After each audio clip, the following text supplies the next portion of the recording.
नमस्ते India, I am Riya Verma from Solvi construction. और आज इस वीडियो में हम बात करने वाले हैं कि ज़मीन खरीदने से पहले किन 5 चीज़ों का आपको ख्याल रखना बहुत ज़रूरी है।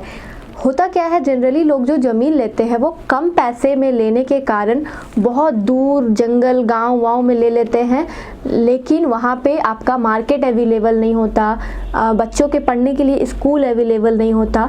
तो ज़मीन खरीदने से पहले 5 चीज़ों का ख्याल रखना बहुत ज़रूरी है।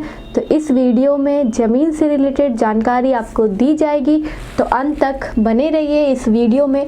तो सबसे पहला जो आपको ध्यान देना है ज़मीन खरीदने टाइम, वो है मिट्टी का रंग। जो भी ज़मीन है आपका, उसमें जो भी सॉइल है उसको आप देखो, चेक करो कि उसका कलर क्या है।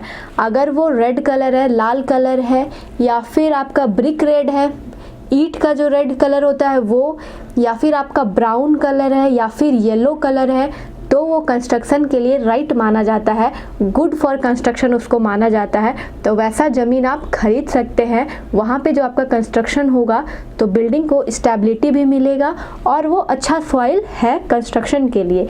लेकिन अगर आपका सॉइल डार्क ब्राउन या ब्लैक कलर का है तो ऐसे ज़मीन को आपको अवॉइड करना चाहिए, क्योंकि वो सॉइल जो है वो वाटर को एब्जॉर्ब कर लेता है।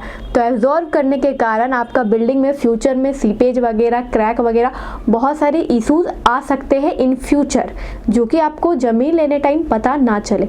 तो इसीलिए ज़मीन खरीदने टाइम आप मिट्टी का रंग ज़रूर देखें। और जो हमारा दूसरा पॉइंट है वो है प्लॉट का शेप। हमारा जो ज़मीन है उसका आकार, कौन सा आकार का ज़मीन होना चाहिए। तो हमारा जो प्लॉट है वो या तो रेक्टेंगुलर शेप में होना चाहिए या तो स्क्वायर शेप में होना चाहिए। और अगर हल्का सा स्लैंट है एक साइड से तो वो भी हम लोग ज़मीन खरीद सकते हैं। बट अगर आपका ज़मीन में ज़्यादा स्लैंट है, पूरा एक साइड ऐसे एंगुलर बन रहा है, कर्व बन रहा है, बहुत ज़्यादा ही उसमें स्लोप है, एक साइड पूरा दबा हुआ है, तो वैसा ज़मीन को आप अवॉइड करें। क्योंकि वहाँ पे क्या होता है, जो आपका बिल्टअप एरिया है उसमें आपको ज़मीन ज़्यादा छोड़ना पड़ेगा, तो आप कम जब ज़मीन पे घर बना पाओगे तो वो स्पेस आपका बर्बाद हो जाएगा। और अगर आप उसको बिल्टअप एरिया अगर मैक्सिमम भी रखते हो तो आपका कोई रूम का कॉर्नर होगा जो ऐसे पूरा जाके दो पॉइंट जाके एक में वर्टेक्स में मिल जाएगा। तो उससे क्या होगा, आपका घर पे अच्छा से वास्तु इम्प्लीमेंट नहीं होगा और फ्यूचर में बहुत सारा आपका रूम देखने को अच्छा ना लगेगा, तो बहुत सारा प्रॉब्लम आ सकता है। तो हमेशा प्लॉट जो है वो कोशिश करिए कि रेक्टेंगुलर हो, वरना स्क्वायर हो, और हल्का सा टिल्ट हो सकता है, हल्का सा, ज़्यादा अगर है तो उस ज़मीन को आप अवॉइड करिए। और तीसरा जो हमारा पॉइंट है वो हमको ज़मीन का जगह देखना है कि जहाँ पे हमारा ज़मीन है, कम पैसे में लेने के कारण कहीं ऐसा ना हो कि हम पूरे दूर में एकदम रोड साइड से पूरे अंदर जाके ज़मीन ले रहे, नहीं। तो हमें देखना है कि जो हमारा ज़मीन है वो 5 किलोमीटर के अंदर उसमें मार्केट भी होना चाहिए, उसमें हॉस्पिटल भी होना चाहिए, बच्चों के पढ़ने के लिए स्कूल भी होना चाहिए, और वहाँ पे वाटर सप्लाई भी आना चाहिए, इलेक्ट्रिसिटी भी होना चाहिए, और रोड भी प्रॉपर बना होना चाहिए। क्योंकि अगर हम घर बनवाएंगे तो हमारा जो मटेरियल आएगा, बालू हो गया, गिट्टी हो गया, एग्रीगेट, सैंड वैंड, सीमेंट जो भी आएगा वो तो ट्रैक्टर वगैरह से आप मंगवाओगे। तो क्या आपके वहाँ रोड है कि 4 व्हीलर जा सके, या फिर और भी जो जिसमें ट्रांसपोर्ट वगैरह होता है वो गाड़ी सब आप ले जा सको बिल्डिंग बनाते टाइम।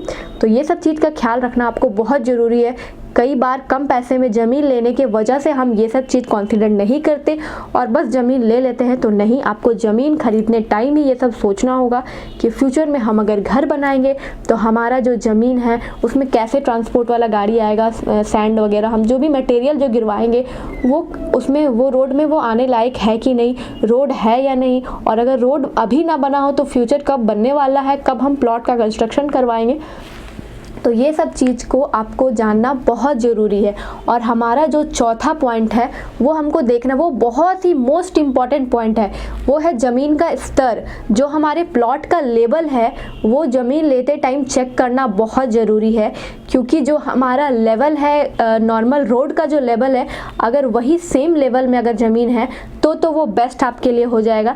लेकिन अगर आपका 1 से 2 फीट डाउन है रोड के लेवल से, तो वो ज़मीन भी आप ले सकते हैं, बाद में उसमें आप मिट्टी भरवा सकते हैं, थोड़ा कॉस्ट जाएगा। लेकिन अगर आपका रोड से जो ज़मीन है वो 10 फीट 8 फीट इतना अगर डाउन है लेवल उसका, तो वो ज़मीन को आप ना लें, क्योंकि आपका बहुत ज़्यादा पैसा लग जाएगा उसको फिलिंग करवाने में।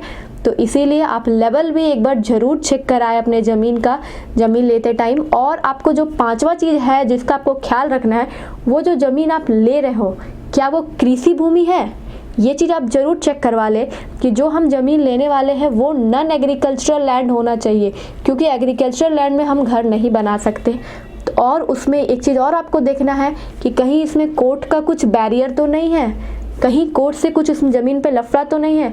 तो ये सब चीज़ चेक करने के बाद आपको अपना ज़मीन खरीदना है, ताकि आपको घर बनवाने टाइम, नक्शा बनवाते टाइम, बाउंड्री करवाते टाइम, बिल्डिंग कंस्ट्रक्ट करवाते टाइम ना तो कोर्ट से ना तो पब्लिकली कोई प्रॉब्लम फेस ना करना पड़े, और जो आपका घर बने वो अच्छे से बने।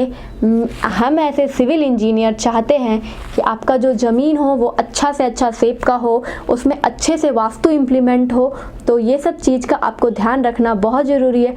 और मेरे तरफ से आप लोगों के लिए एक टिप्स है कि ज़मीन में एक चीज़ ज़रूर देखें कि जो आपका प्लॉट है, कहीं कहीं क्या होता है शहर में भी लोग प्लॉट खरीदते हैं, तो शहर पे खरीदने टाइम ये चीज़ आपको ध्यान में रखना है कि मेरा जो ज़मीन है कहीं आजू बाजू का जितना भी बिल्डिंग्स है वो हाई राइज बिल्डिंग तो नहीं है, या फिर 3 फ्लोर 4 फ्लोर ऐसे है, तो वहाँ पे ज़मीन आप अवॉइड करें।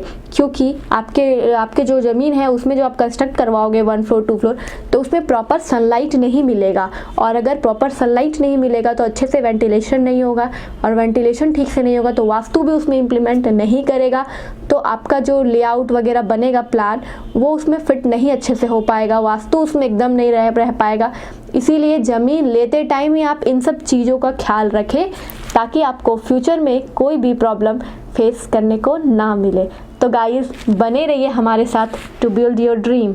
Do like, share, subscribe and ring the bell icon. Bye bye.